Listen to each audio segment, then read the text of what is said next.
जय गुरु जी संगत जी। गुरु जी के श्री चरणों में कोटि कोटि प्रणाम और गुरु जी की प्यारी डिवाइन संगत को भी जय गुरु जी। मैं आशा करती हूँ कि आप गुरु जी की दिव्य आभा ग्रंथ के सभी सत्संग पूरा ध्यानपूर्वक गुरु जी को याद करते हुए सुन रही हैं और गुरु जी आप से ढेर सारी ब्लेसिंग्स पा रही हैं। और मैं विश करती हूँ, आशा करती हूँ कि आप सभी सत्संग, सभी नॉन संगत संगत सभी को सेंड करें, जिससे गुरुजी के बारे में सभी को पता चले, सभी के कष्ट दूर हों और गुरुजी का सानिध्य, गुरुजी की कृपा सभी को मिले।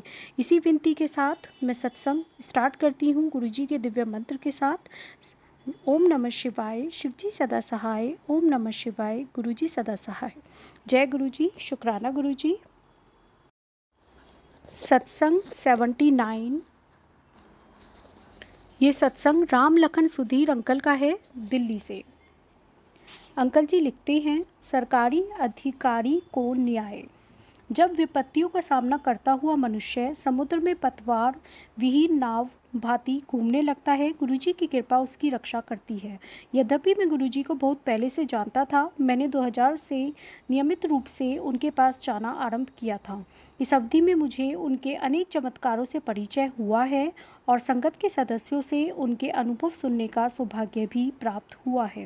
गुरुजी के चमत्कारों का वृत्तांत सुनने के पश्चात हम सब इसी निर्णय पर पहुंचते हैं कि गुरुजी सर्व विद्वान हैं, सर्वज्ञाता हैं और सर्व शक्तिशाली हैं।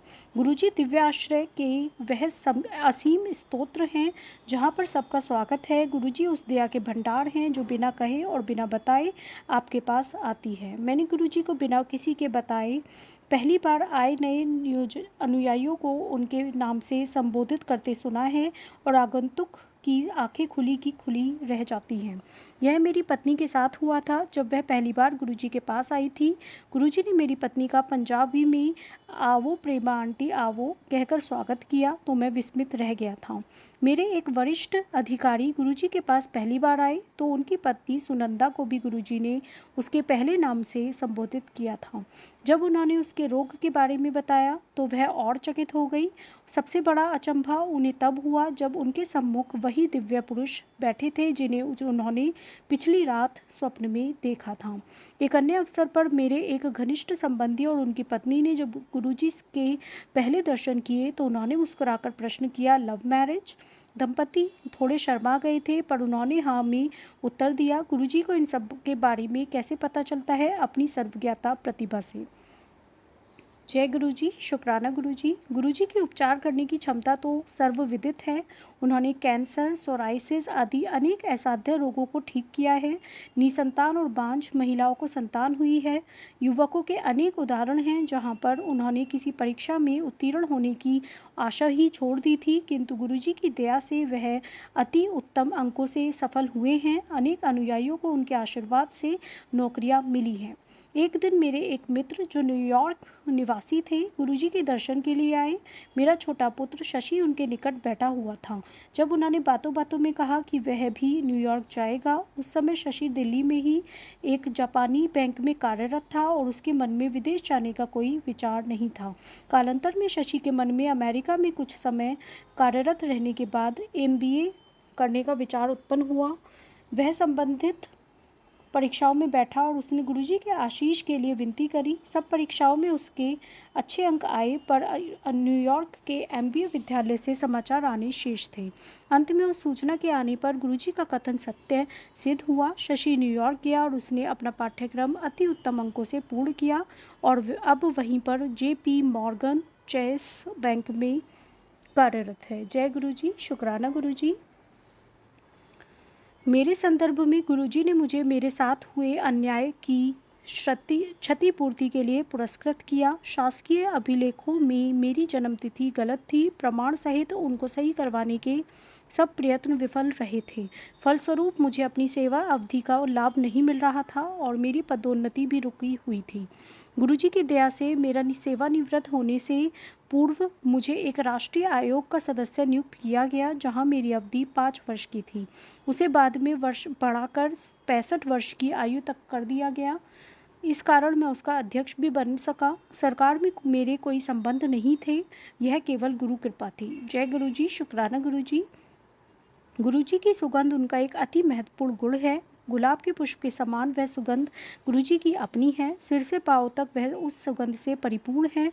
उसके उनके शरीर का कुछ कोई भी अंग छूने से वह सुगंध हाथ में आ जाती है। इसका एक अन्य विशेष लक्षण है कि यह कहीं भी कभी भी जहाँ पर चाहे आपको मिल सकती है। यह उनकी सर्वविद्यमानता का संकेत है। एक बार मुझे अपने घर के उद्यान में यह मिली। एक बार मेरे एक संबंधी को उनके घर में एक दीवार पर टंगे हुए सदगुरु के चित्र से वह सुगंध आती हुई प्राप्त हुई। गुरुजी ने अपनी एक जूती देकर हम पर अत्यंत दया करी है। हमने उन्हें आदरपूर्वक घर में बने हुए लकड़ी के मंदिर में रखा हुआ है। हम उनका विशेष ध्यान रखते हैं और प्रतिदिन उसकी पूजा करते हैं। यथार्थ में हम गुरुजी की अनुपस्थिति में उन्हें गुरुजी का ही स्तर प्रदान करते हैं। यह चमत्कार ही है कि उसे घर में आए 4 वर्ष हो गए हैं, किंतु उसमें गुरुजी की सुगंध अभी तक बनी हुई है। यदि आपकी गुरुजी में निष्ठा है तो उनकी वह सुगंध कहीं भी आ जाएगी। एक बार मेरा बड़ा पुत्र संजय 1 वर्ष के पाठ्यक्रम के लिए ऑक्सफोर्ड गया था। उसे वहाँ विद्यालय के प्रांगण में एक स्थान पर उनकी यही सुगंध मिली। इसकी पुनरावृत्ति मेरे छोटे पुत्र के साथ हुई जब उसे मैनहेटन में यही सुगंध मिली। जय गुरुजी, शुक्राना गुरुजी। गुरुजी की छत्र छाया प्राप्त होने से हमारा परिवार अत्यंत भाग्यशाली है। परिणाम स्वरूप भले ही हम आरंभ न करें, अच्छे फल स्वतः ही मिलते रहते हैं। भले ही हम उसकी आशा न करें, इसके लिए हम गुरुजी के अत्यंत अत्यंत आभारी हैं। ये सभी सत्संग राम लखन सुधीर अंकल के हैं, दिल्ली से। जय गुरुजी, अनंतम अनंतम शुक्राना गुरुजी। संगत जी और प्यारे गुरुजी, अगर सत्संग पढ़ने में मुझसे कोई भी गलती हुई हो तो प्लीज़ मुझे क्षमा कर दीजिएगा। और संगत जी, आप ये सभी सत्संग नॉन संगत संगत सभी को सेंड करने की सेवा निरंतर करें, जिससे गुरुजी की कृपा दृष्टि सभी को मिले और सभी को गुरुजी की ब्लेसिंग्स मिले और सभी के कष्ट दूर हों और सभी गुरुजी के श्री चरणों से जुड़ सके। जय गुरुजी, अनंतम अनंतम शुक्राना गुरुजी।